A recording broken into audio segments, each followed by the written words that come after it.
Hi hello ಎಲ್ರಿಗೂ ನಮಸ್ಕಾರ. Missus Shetty's ಕಿಚನ್ಗೆ ಸ್ವಾಗತ. ಇವತ್ತು ನಾನು ಸಿಂಪಲ್ ಆಗಿ ಸಾಂಬಾರ್ ಪುಡಿನ ಯಾವ ಥರ ಮಾಡೋದು ಅಂತ ಹೇಳ್ಕೊಡ್ತೀನಿ.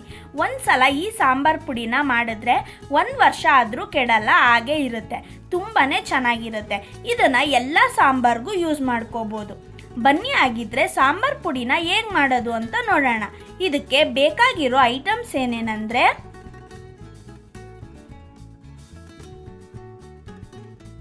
ಅಕ್ಕಿ, ಕಡಲೆಕಾಳು, ಉದ್ದಿನಕಾಳು, ಹೆಸರು ಕಾಳು, ಕಡಲೆಬೇಳೆ, ಮೆಂತ್ಯ, ಸಾಸಿವೆ, ಮೆಣಸು, ಕರಿಬೇವು, ಜೀರಿಗೆ, ಅರಿಶಿನದ ಕೊಂಬು, ಇಂಗು, ಚಕ್ಕೆ ಮತ್ತು ಲವಂಗ. ನಾನಿಲ್ಲಿ 3 ರೀತಿ ಮೆಣಸಿನ್ಕಾಯಿನ ತೊಗೊಂಡಿದ್ದೀನಿ. ಒಂದು ಬ್ಯಾಡಗೆ ಮೆಣಸಿನ್ಕಾಯಿ, ಮತ್ತು ಗುಂಟೂರು ಮೆಣಸಿನ್ಕಾಯಿ, ಮತ್ತು ಖಾರದ ಮೆಣಸಿನ್ಕಾಯಿ. ನಿಮಗೆ ಬ್ಯಾಡಗೆ ಮೆಣಸಿನ್ಕಾಯಿ ಬೇಡ ಅಂದರೆ ನೀವು ಗುಂಡು ಮೆಣಸಿನ್ಕಾಯಿ ಕೂಡ ಯೂಸ್ ಮಾಡ್ಕೊಬೋದು. ಮತ್ತು ಧನಿಯಾ, ಇದನ್ನು ಬಿಸಿಲಲ್ಲಿ ಒಣಗಿಸಿ ಇಟ್ಕೊಂಡಿದ್ದೀನಿ. ನೆಕ್ಸ್ಟು ಇದನ್ನೆಲ್ಲ ಒಂದೊಂದೇ ಆಗಿ ಫ್ರೈ ಮಾಡ್ಕೊಬೇಕು. ನಾನಿಲ್ಲಿ ಫಸ್ಟು ಅಕ್ಕಿನ ಫ್ರೈ ಮಾಡ್ಕೊತಿದ್ದೀನಿ. ನಾನಿಲ್ಲಿ 1/4 kg ಅಷ್ಟು ಅಕ್ಕಿನ ತೊಗೊಂಡಿದ್ದೀನಿ. ಆದಷ್ಟು ಮೀಡಿಯಮ್ ಫ್ಲೇಮ್ನಲ್ಲೇ ಇಟ್ಕೊಂಡು ಫ್ರೈ ಮಾಡ್ಕೋಬೇಕು. ಇದು ಸ್ವಲ್ಪ ಕೆಂಪಗೆ ಬಂದರೆ ಸಾಕು.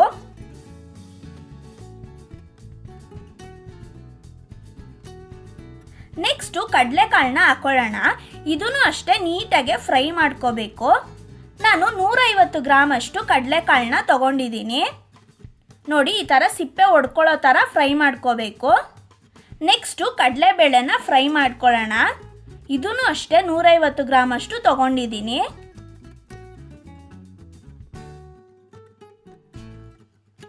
ನೆಕ್ಸ್ಟು ಹೆಸರು ಕಾಳನ್ನ ಫ್ರೈ ಮಾಡ್ಕೊಳ್ಳೋಣ. ನಾನಿಲ್ಲಿ 150 ಗ್ರಾಮ್ ಅಷ್ಟು ಹೆಸರು ಕಾಳನ್ನ ತೊಗೊಂಡಿದ್ದೀನಿ. ನೋಡಿ, ಕಲರ್ ಚೇಂಜ್ ಆಗೋ ತನಕ ಫ್ರೈ ಮಾಡ್ಕೋಬೇಕು. ನೆಕ್ಸ್ಟು ಉದ್ದಿನ ಕಾಳನ್ನ ಫ್ರೈ ಮಾಡ್ಕೊಳ್ಳೋಣ. ಇದನ್ನು ಅಷ್ಟೇ ನಾನು 150 ಗ್ರಾಮ್ ತೊಗೊಂಡಿದ್ದೀನಿ. ಆದಷ್ಟು ಮೀಡಿಯಮ್ ಫ್ಲೇಮ್ನಲ್ಲೇ ಇಟ್ಟು ಫ್ರೈ ಮಾಡ್ಕೊಳ್ಳಿ. ಆಗ ರುಚಿನೂ ಚೆನ್ನಾಗಿರುತ್ತೆ, ಬೇಗನೂ ಕೆಟ್ಟೋಗಲ್ಲ, 1 ವರ್ಷ ತನಕ ಹಾಗೇ ಇರುತ್ತೆ.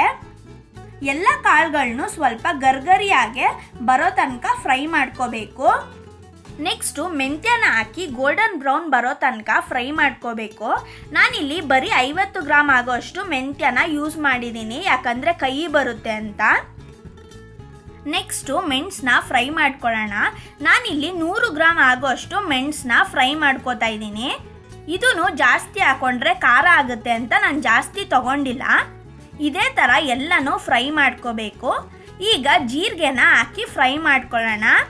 ನಾನು ಜೀರಿಗೆನ 100 ಗ್ರಾಮ್ ಅಷ್ಟು ತೊಗೊಂಡಿದ್ದೀನಿ. ನಾನು ಸಾಂಬಾರ್ ಪುಡಿ ಐಟಮ್ಸ್ ಮತ್ತು ಮೆಷರ್ಮೆಂಟ್ಸ್ನ ಡಿಸ್ಕ್ರಿಪ್ಷನಲ್ಲಿ ಹಾಕಿದ್ದೀನಿ. ನಿಮಗೆ ಅರ್ಥ ಆಗಿಲ್ಲ ಅಂದರೆ ಒಂದ್ಸಲಿ ಹೋಗಿ ಚೆಕ್ ಮಾಡಿ. ನೆಕ್ಸ್ಟು ಸಾಸಿವೆನ ಹಾಕ್ಕೊಂಡು ಫ್ರೈ ಮಾಡ್ಕೊಳ್ಳೋಣ. ಇದು ಚಟಪಟ ಅನ್ನೋ ತನಕ ಫ್ರೈ ಮಾಡ್ಕೋಬೇಕು. ನಾನು 100 ಗ್ರಾಮ್ ಅಷ್ಟು ಸಾಸಿವೆನ ತೊಗೊಂಡಿದ್ದೀನಿ. ನೆಕ್ಸ್ಟು ಅರಿಶಿನದ ಕೊಂಬನ್ನ ಹಾಕಿ ಲೈಟಾಗೆ ಫ್ರೈ ಮಾಡ್ಕೊಳ್ಳೋಣ. ನಾನಿಲ್ಲಿ ಒಂದು 4 ಅರಿಶಿನದ ಕೊಂಬನ್ನ ತೊಗೊಂಡಿದ್ದೀನಿ. ಇದು ಸ್ವಲ್ಪ ಗರ್ಗರಿ ಆಗೋ ತನಕ ಫ್ರೈ ಮಾಡ್ಕೋಬೇಕು. ಇದನ್ನೆಲ್ಲ ಆದಮೇಲೆ ನಾನು ಸ್ವಲ್ಪ ತರ್ತರಿಯಾಗೆ ಕುಟ್ಟಿ ಪೌಡರ್ ಮಾಡಿ ಇಟ್ಟಿದ್ದೀನಿ. ಈಗ ಸ್ವಲ್ಪ ಚಕ್ಕೆ ಮತ್ತು ಲವಂಗನ ಹಾಕ್ಕೊಂಡು ಲೈಟಾಗೆ ಫ್ರೈ ಮಾಡ್ಕೊಳ್ಳೋಣ.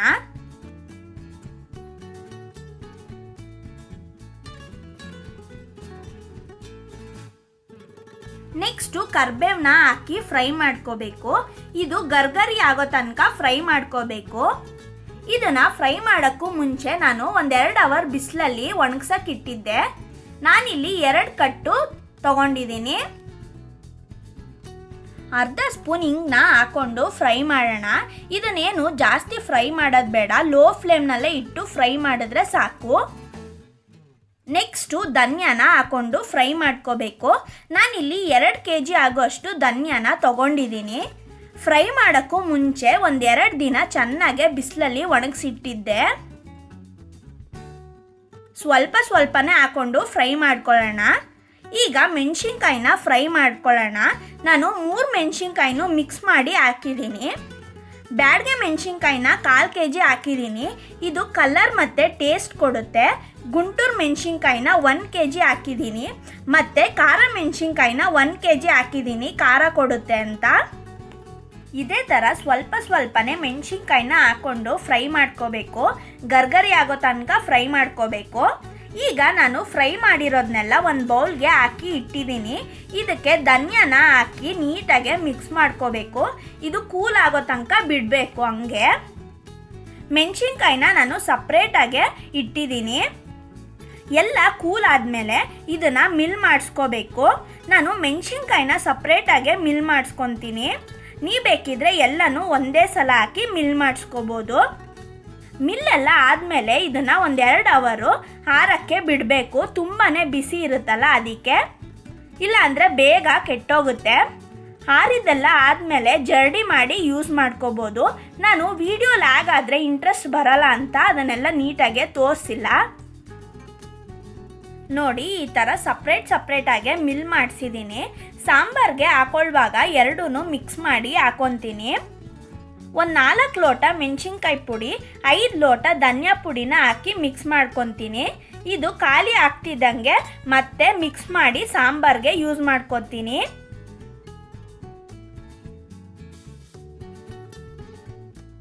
ನೋಡಿ, ಸಾಂಬಾರ್ ಪುಡಿ ಯಾವ ಥರ ಬಂದಿದೆ, ತುಂಬ ಚೆನ್ನಾಗಿ ಬಂದಿದೆ. ಸಿಂಪಲ್ ಆಗಿ ಕೂಡ ಮಾಡ್ಕೊಬೋದು. ಇದನ್ನು ಏರ್ ಟೈಟ್ ಕಂಟೈನರ್ ಬಾಕ್ಸ್ನಲ್ಲಿ ಇಟ್ಟರೆ 1 ವರ್ಷ ಆದರೂ ಹಾಗೇ ಇರುತ್ತೆ, ಕೆಡಲ್ಲ. ನಿಮಗೆ ಈ ರೆಸಿಪಿ ಇಷ್ಟ ಆಗಿದ್ರೆ ನಿಮ್ಮ ಮನೆಯಲ್ಲೂ ಟ್ರೈ ಮಾಡಿ. ನಮ್ಮ ಚಾನಲ್ನ ಸಬ್ಸ್ಕ್ರೈಬ್ ಮಾಡಿ. ಪಕ್ಕದಲ್ಲಿರೋ ಬೆಲ್ ಬಟನ್ನ ಪ್ರೆಸ್ ಮಾಡಿ. ಹೊಸ ರೆಸಿಪಿದು ನೋಟಿಫಿಕೇಶನ್ ಬರುತ್ತೆ. ವಿಡಿಯೋ ಇಷ್ಟ ಆಗಿದ್ರೆ ಲೈಕ್, ಶೇರ್, ಕಮೆಂಟ್ ಮಾಡಿ. Thank you.